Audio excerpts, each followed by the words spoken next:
Phoenix Splash TV.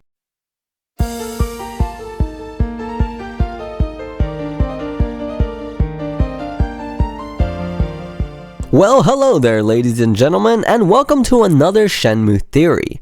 Man, how long has it been since my last one? I had to give a shout out to Oh So Jiggly, who was inspired by my Shenmue theories and made some of his own. Check them out when you have the chance. With that said, the number of Shenmue theories is growing and growing because the story of Shenmue itself is so vague. But there are some things in Shenmue that sweep by the radar. Some characters just don't seem to be who they are. Now, I'm not here to say that Tom is some kind of secret agent, but there are some characters who seem to benefit from Ryo's journey, and their backstories just don't add up. Let's start with Shenmue 1. Now there are two characters in particular in Shenmue 1 that I'm going to talk about, but the biggest one is Master Chen. Master Chen is the person that Ryo is directed to go to after his father's death. Have you ever noticed just how mysterious Master Chen is?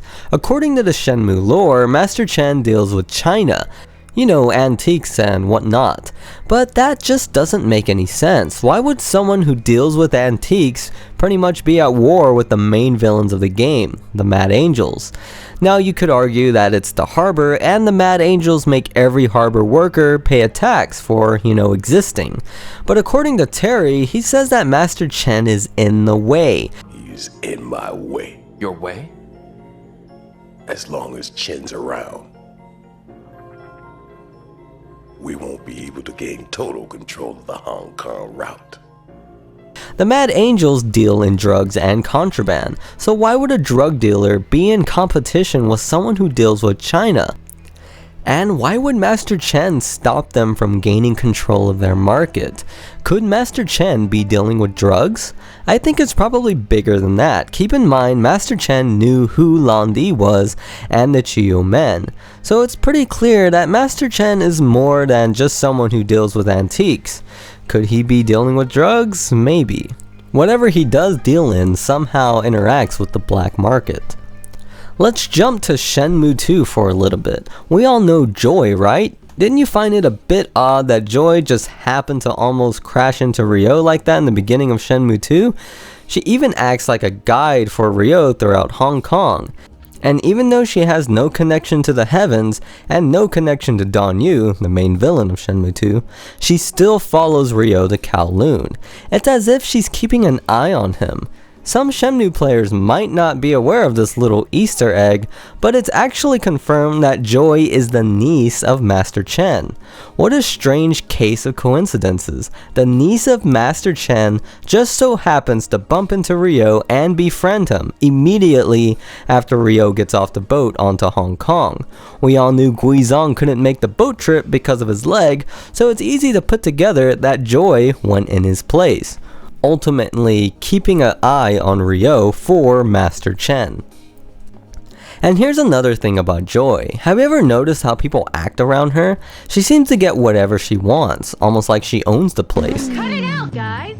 Joy! We'll give you a break today. Oh, Joy! Good morning. Is the boss here yet? Yes, he's in the back. Go on ahead. I used to think people were in love with her, and her charm carried her wherever she wanted to go, but now I think it's because she's the niece of Master Chen, and Master Chen seems to have a ton of influence in Hong Kong. People are probably scared of Joy in some way. This would explain why the guy at the come over guest house pretty much lets you stay for free. No vacancy. Oh. Joy told me to come. Did you say Joy? Yes. Joy told me about this hotel. Heck. All right. He knows that you belong to Joy. Now let's go back overseas to Shenmue 1. Like I mentioned before, there are two people from Shenmue 1 who benefited from Ryo beating the snot out of the Mad Angels, Master Chen and Mark. That's right, Mark. I always knew there was something fishy about Mark, from his profile to his character traits. Mark is pretty interesting. He seems to know a lot about the underworld of the harbor. Why would a forklift driver be so knowledgeable about the Mad Angels? Keep in mind he is the one who tells Ryo about the Longjia, which is a deal between Lan Di and the Mad Angels. Another thing about Mark is he speaks fluent Japanese. Compare that to Tom, who speaks broken Japanese, which is what most Westerners speak over there. Mark could be CIA or maybe some kind of undercover agent of some kind. If the Phoenix Mirror and the Dragon Mirror lead to a ton of power, then there's a good chance that the Western world would want to keep an eye on it.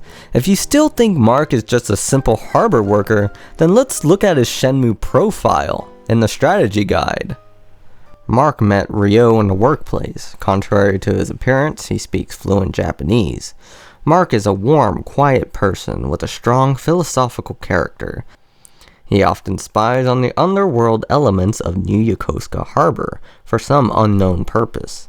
As he and Ryo became closer, they developed a friendship and began conspiring together, each for their own purposes, against the criminal elements in the harbor. Now that unknown purpose. Now you can argue that Mark's unknown purpose would be to avenge his brother who was killed by the Mad Angels. But Mark's brother was said to have leaked information. Mark's brother maybe isn't Mark's brother but his partner. Whomever Mark worked for probably sent two agents, one to infiltrate the Mad Angels and get close to the Chiyo men, and the other agent to get a job around the harbor to keep a watch on everything.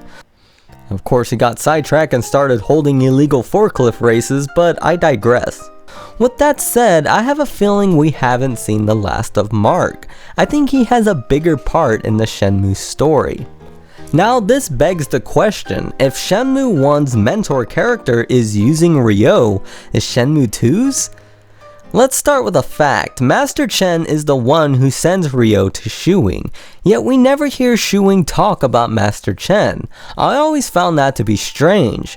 Shuing seems to have no connections to Yandazu's whereabouts, and if she did, she didn't tell Ryo about it.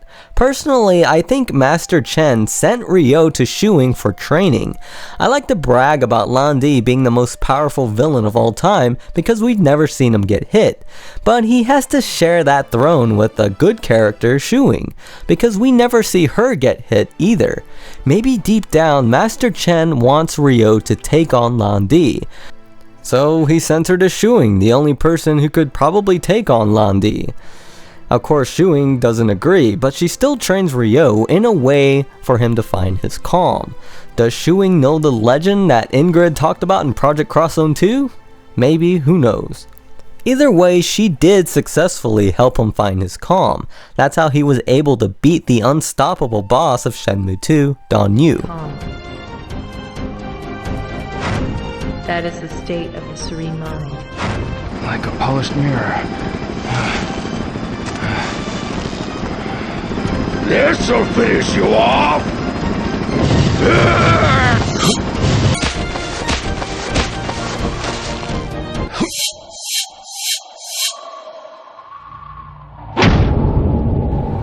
So that's what we have. Master Chen and Mark have hidden agendas and could be using Ryo to further their conquest.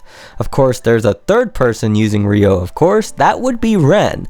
Not much of a theory though, he pretty much says it flat out multiple times. Well, thanks for watching. I hope you enjoyed this video. Currently, I'm playing Shenmue 2 at another attempt to 100% the collection. It's really tough to do. Buy toy capsules over and over and playing the slots over and over make you think about all these crazy Shenmue conspiracy theories. So I'll probably have some more for you guys pretty soon. It seems that Shenmue was going to be a really big story, and it was being set up with all of these characters and their little details. I just hope the story gets to get told in a good way with 2 more games. If you have anything to add to the theory or want to make a video suggestion, whether it be Shenmue related, music related, or anything, just let me know.